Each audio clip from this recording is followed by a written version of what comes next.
Jenni Lessard, and I'm here with the wonderful youth from the Regina Open Door Society, and we're going to be cooking with Indigenous foods of springtime in Saskatchewan. We're going to end up with a trout potato cake, a spruce tip vinaigrette over greens, and a strawberry rhubarb compote that we're going to have with birch syrup, plus our beautiful boreal tea. So let's get cooking.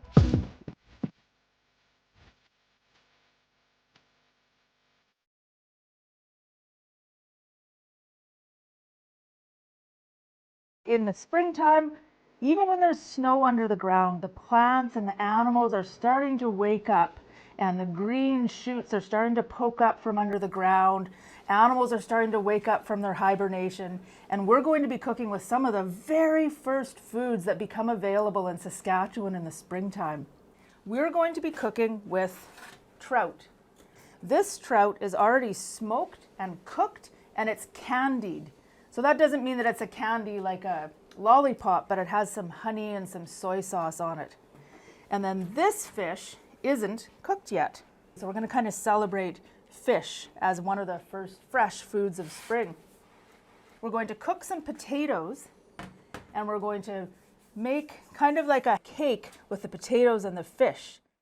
This is called birch syrup, and it comes from the birch tree. But when it comes out of the tree, it's not this color. It's white like water. And what people do is you take a little tap, you tap the tree, and then you put almost like a spout underneath it and a pail or some sort of a bucket, and the sap in the spring, maybe in about a month, it'll start running into that bucket.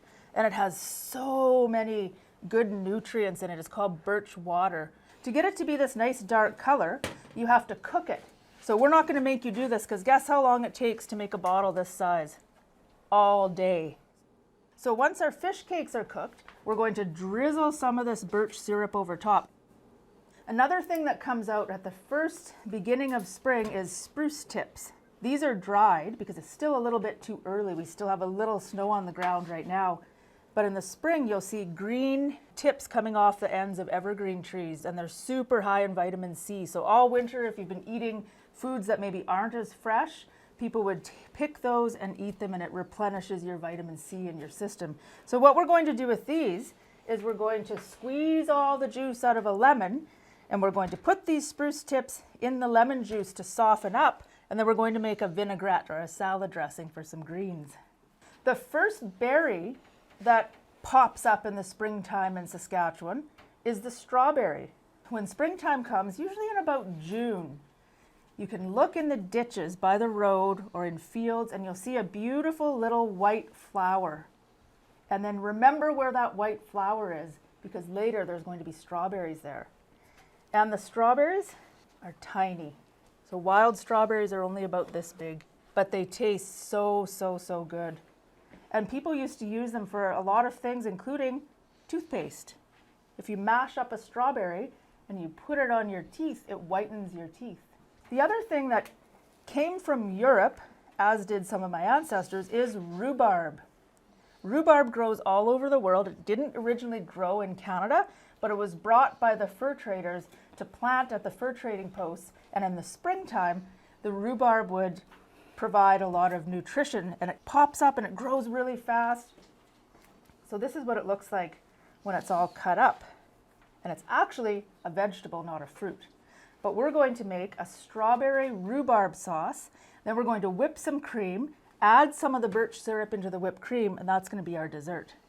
So this is a tea that my friend Michaela from Esqui Herbals created, and it has mint from the lake, it has rose petals, and it has rose hips. So we're going to add some hot water and steep that, and then we're all going to have tea. We're going to take the orange, do the same thing. We're going to zest it with this beautiful zester, and we're going to add orange juice and zest to our strawberry rhubarb sauce. So we're going to put all the dried plants, so there's mint and there's rose hip and there's rose petal. We're going to get you to put it all in this pot, and then we're going to add water. We're going to turn it up to a boil. We just want it to come to a boil, and then we'll turn it down and simmer, because otherwise a lot of the nutrients get cooked right out of it. So we have spruce tips, salt, pepper, and a little bit of water in this pan.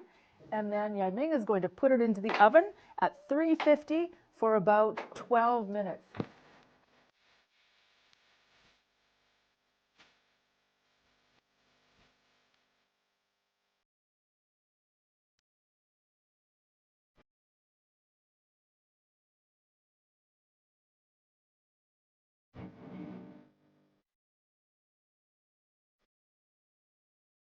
This is the fun part, okay? So we're going to get in here with our glove pans. The potatoes are still a little bit hot, so I'm going to take the first shift at mixing them around. Oh, it smells so good. You can smell the smoked fish. You can smell the lemon.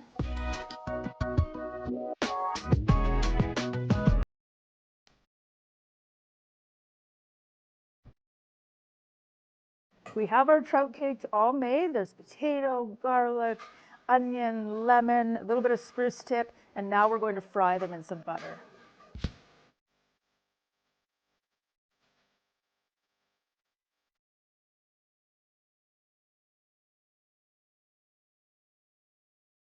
We're going to make our spruce tip vinaigrette now. So we have dried spruce tips from Boreal, Heartland, and L'Orange, and Nick is going to put them into our food processor.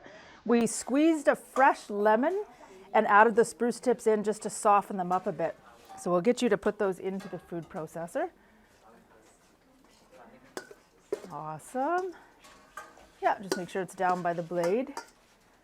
Keep going. So maybe about half the bottle. There's a lot of people here today. Awesome. Okay, perfect. So just pour till I tell you to stop. That's good. Okay, so you just want to drizzle it. I'll tell you when to stop. Okay, that's good. Thank you. All right, we've made our spruce tip vinaigrette with dried spruce tips from northern Saskatchewan, lemon, a little bit of apple cider vinegar, and oil. And then Roman's just going to drizzle this over top of our fresh greens. So we have spinach. In the springtime, I would harvest dandelion greens to go with this too. So it's going to taste a little bit like an Italian or Greek vinaigrette. This is a very simple strawberry rhubarb compote that my grandma used to make. So it's just strawberries, rhubarb, maple syrup, and a little bit of white sugar because it was a little bit too tart.